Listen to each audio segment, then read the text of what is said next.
What is up, and welcome into the Monday Night Football Bets show here for FTNBets.com. Of course, the FTN Network of websites, FTNFantasy.com for all you fantasy football heads, FTNDaily.com if you're into the DFS world, and FTNBets.com for all of your betting purposes. But on this show, every week, we dive in to all of the betting action here for Monday Night Football. And I got you covered on that front. I have 5 player props that I'm going to make tonight that I like tonight. I'll tell you exactly why I like them. And so far, so good, I will say, this weekend over at FTNBets.com. The 10 bets that I put in for our bet tracker went 8-2 yesterday. So pretty darn happy about that. Who the heck thought that Taysom Hill was going to catch any passes, much less 2 passes? But regardless, I'm still pretty good with all of that, and we're going to dive into that in just a little bit. But I did want to get us caught up on the goings-on around the NFL on the injury front here to set us up. Hey, week 5 is right on the horizon here, and it looks like, fortunately for the Chicago Bears, they did avoid a major injury with David Montgomery going down. He was in the midst of a great game, too.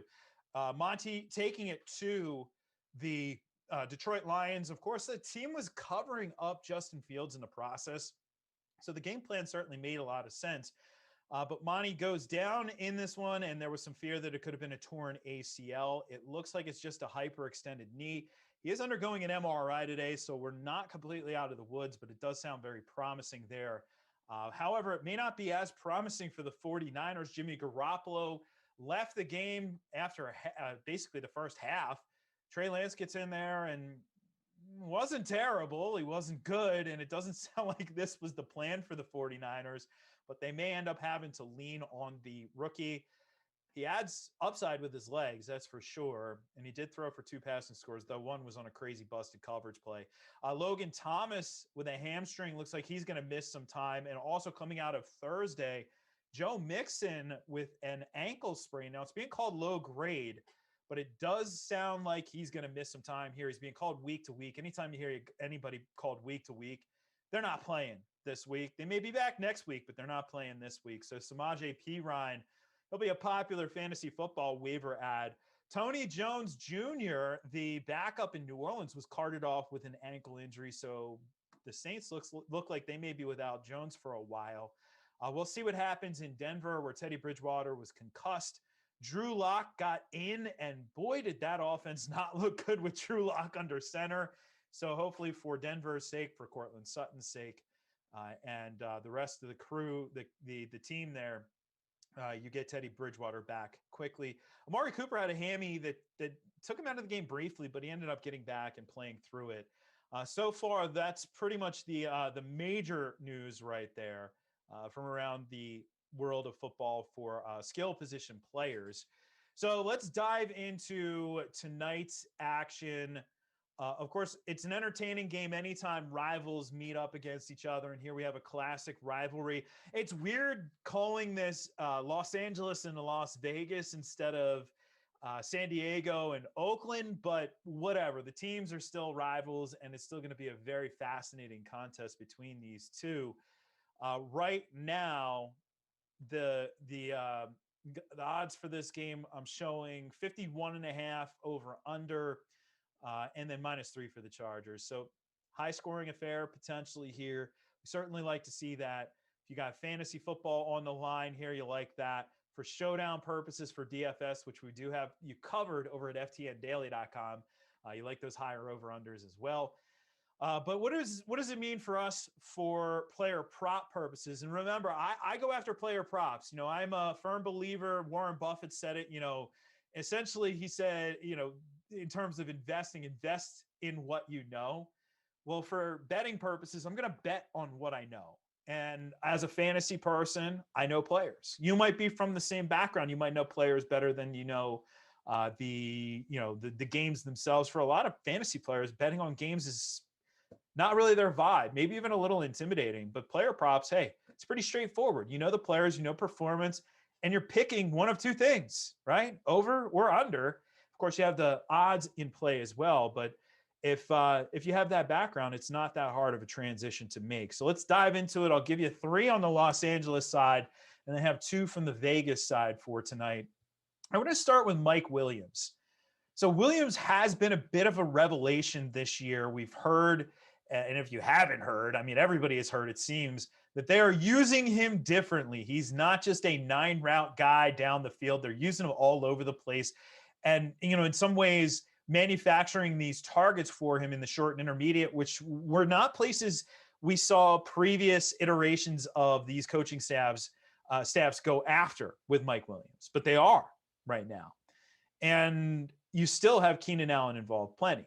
But the question I have for this game is, will we actually see some shadow coverage? Casey Hayward has been playing good football this year for the Raiders. And of course, this seems to be revenge week. He has the revenge game narrative. Whether or not it really is a revenge game, who the heck cares? But it is his former team.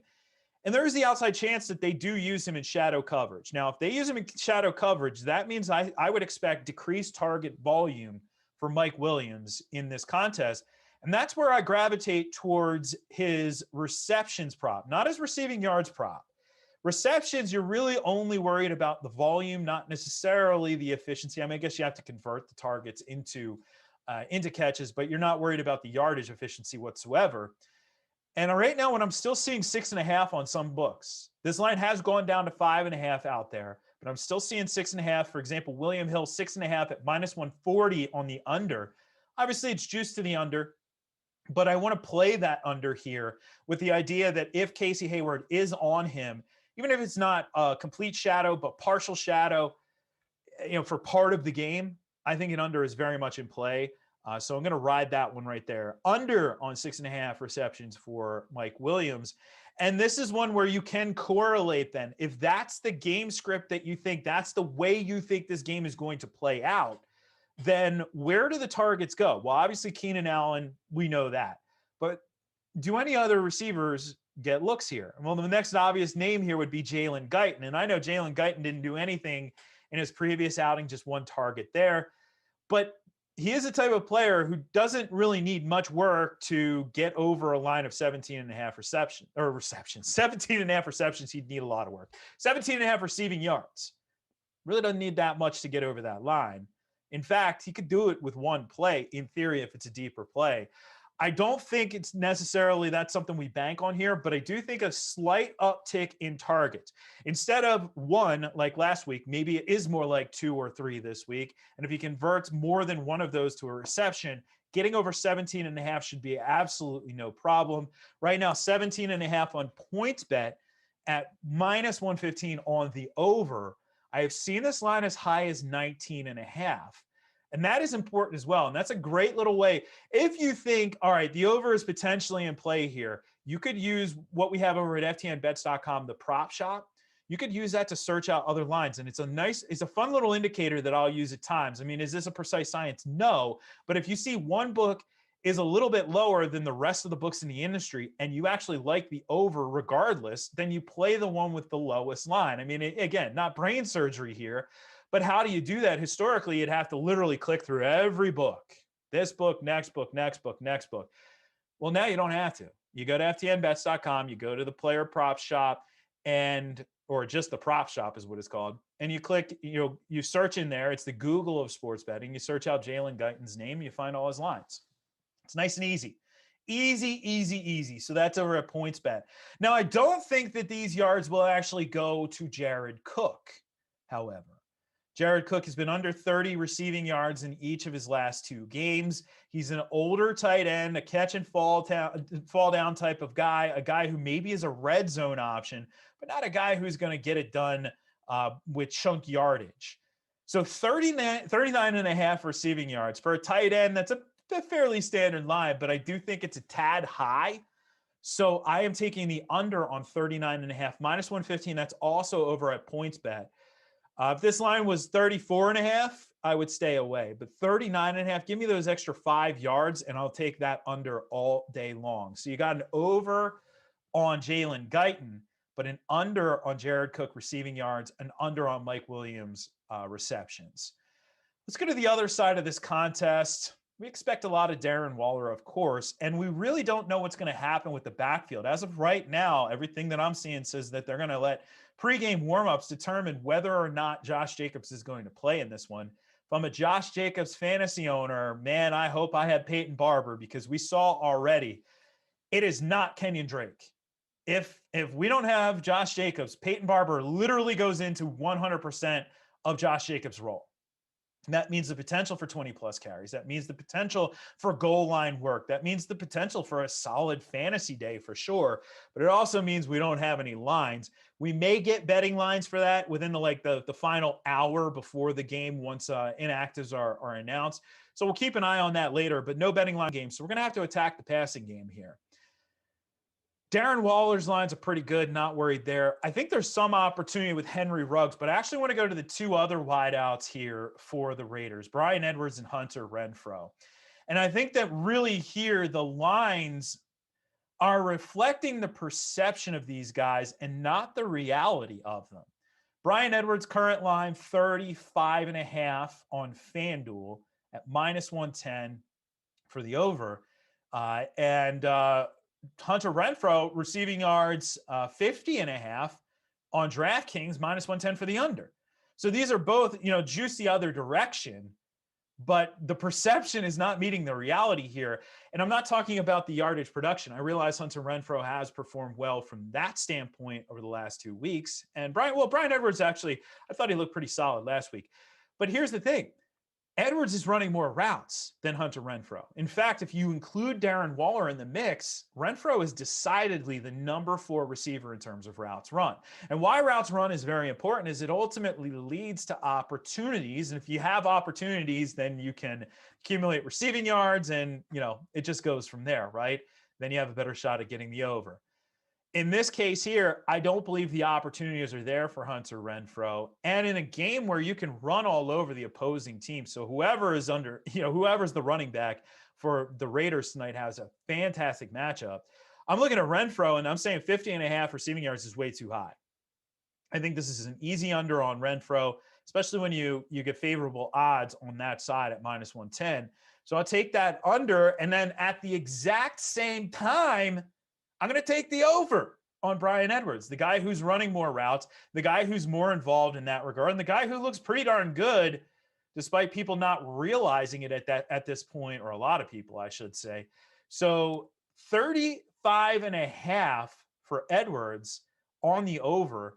Derek Carr obviously getting off to a reasonably good start here for the Raiders for sure. I view him through a fantasy lens, and I keep calling him the Phillip Rivers of this generation. And what I mean by that, it's not a knock. It's just every year Phillip Rivers would finish as like a back-end quarterback 1. He'd be top 12, but not much better than that. And that feels like Derek Carr's career arc at this point.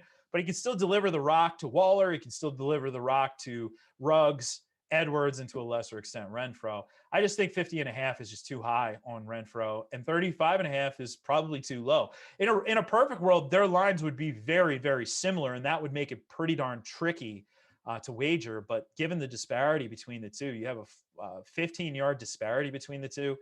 This one's easy. Correlation, taking the over on Edwards and the under on Renfrow. So over at FTNBets.com, we have not only my player props tool, which is updated with the latest bets that are playable here for Monday Night Football, but we also have our bet tracker where you can follow along with all of our bettors across all these different betting markets and sports. It's not just football. We have folks who are still putting up plenty of stuff for baseball, putting up stuff. We're getting geared up for NBA, NHL. Of course, we have all kinds of other action as well, tennis, golf, you name it, man. You can tail these guys and put up wagers. But if you don't want to get in on a subscription, you can always just go check out the prop shop as well, see what we have to offer there. It's really easy. It's a Google of sports betting. Search out the player you want. You want to look at Bryan Edwards lines? Search out Bryan Edwards. And you see everything that's out there available in the state that you're looking for as well. It's a really great resource right there. If you want to sign up, though, use the promo code RATPACK. That'll get you a discount. And don't forget as well that on Fridays, JR Weekly, that is my Friday show where I give you a little bit of fantasy knowledge and a little bit of betting knowledge all rolled into one. We roll through that Fridays, 2 p.m. Eastern. So we'll get you set up there. But in the meantime, enjoy Monday Night Football. I will catch you on Friday at 2 p.m. Eastern. And don't forget to go check out FTN Bets.com. All right, I'll catch you on the flip side. I'm Jeff Ratcliffe, and I'm out.